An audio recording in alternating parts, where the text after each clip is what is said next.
चीन की हरकतों से परेशान ताइवान भारत से अपने संबंध और गहरे करना चाहता है। ताइवान भारत के साथ अपने संबंधों को और मजबूत करने और आगे बढ़ाने के लिए हर जरूरी प्रयास कर रहा है। इसी कड़ी में खबर आ रही है कि ताइवान ने चीन के खिलाफ भारत से खुलकर मदद मांगी है। ताइवान और भारत के थिंक टैंकों ने हाल ही में सैन्य सिमुलेशन का समापन किया, जिसमें 2035 में ताइवान स्ट्रेट और चीन भारत सीमा से संबंधित परिदृश्यों पर ध्यान केंद्रित किया गया। ताइवान की सेंट्रल न्यूज एजेंसी सीएनए के अनुसार Taiwan institute for national defence and security research के एक प्रतिनिधिमंडल ने पिछले महीने United service institution of India का दौरा किया था। टेबल टॉप अभ्यास के रूप में कथित इन सिमुलेशन का नेतृत्व भारत द्वारा किया गया, जबकि पहले ऐसे आयोजनों में आमतौर पर संयुक्त राज्य अमेरिका का नेतृत्व देखा जाता था।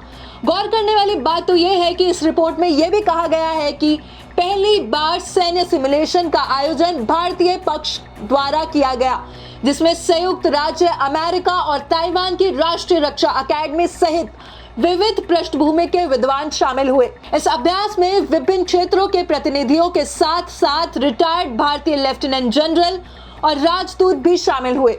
INSDR प्रतिनिधिमंडल के प्रमुख शेन मिंग शी ने कहा कि भारत के 7 रिटायर्ड जनरल और 7 पूर्व राजनयिकों की भागीदारी से दक्षिण पूर्व एशियाई राष्ट्रीय संघ, मध्य एशिया, पश्चिम एशिया और रूस सहित विभिन्न क्षेत्रों के दृष्टिकोण पर बहुमूल्य जानकारी मिली। बता दें कि चर्चाएं 2035 में हिंद प्रशांत सुरक्षा परिदृश्य में संभावित विकास के इर्द गिर्द केंद्रित रही, जिसमें ताइवान स्ट्रेट और चीन भारत सीमा पर बढ़ती टेंशन पर ज्यादा फोकस किया गया। सिमुलेशन को संयुक्त राज्य अमेरिका, पश्चिम एशिया, दक्षिण पूर्व एशिया, मध्य एशिया और यूरोप सहित अन्य देशों की संभावित कार्रवाइयों और प्रतिक्रियाओं का पता लगाने के लिए बनाया गया था। अंत में 2035 तक इंडो पैसिफिक में भू राजनीतिक घटनाक्रम और ताइवान मुद्दों को हल करने के लिए चीनी कम्युनिस्ट पार्टी के दृष्टिकोण पर व्यापक चर्चा शामिल थी। बता दें कि ताइवान पर चीन का कब्जा करने का इरादा सालों पुराना है। अप्रैल 2024 में चीन के 4 लड़ाकू विमान ने ताइवान के एयर डिफेंस आइडेंटिफिकेशन जोन में घुसपैठ करने की कोशिश की।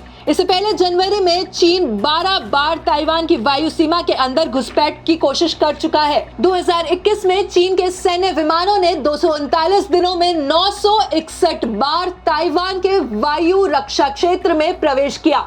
इतना ही नहीं, हाल ही में जब ताइवान के नए राष्ट्रपति लाई चिंगते ने शपथ ली, तब चीन ने ताइवान के आसपास सैन्य अभ्यास शुरू कर दिया था। चीन की इस हरकत के बाद अमेरिका ने अपना एक दूत वहां भेजा और अब भारत भी खुलकर ताइवान की मदद कर रहा है। चीन की मनमानी को अब भारत रोकेगा। खैर, आपकी इस खबर पर क्या राय है, कमेंट करके जरूर बताएं। ब्यूरो रिपोर्ट, भारत तक।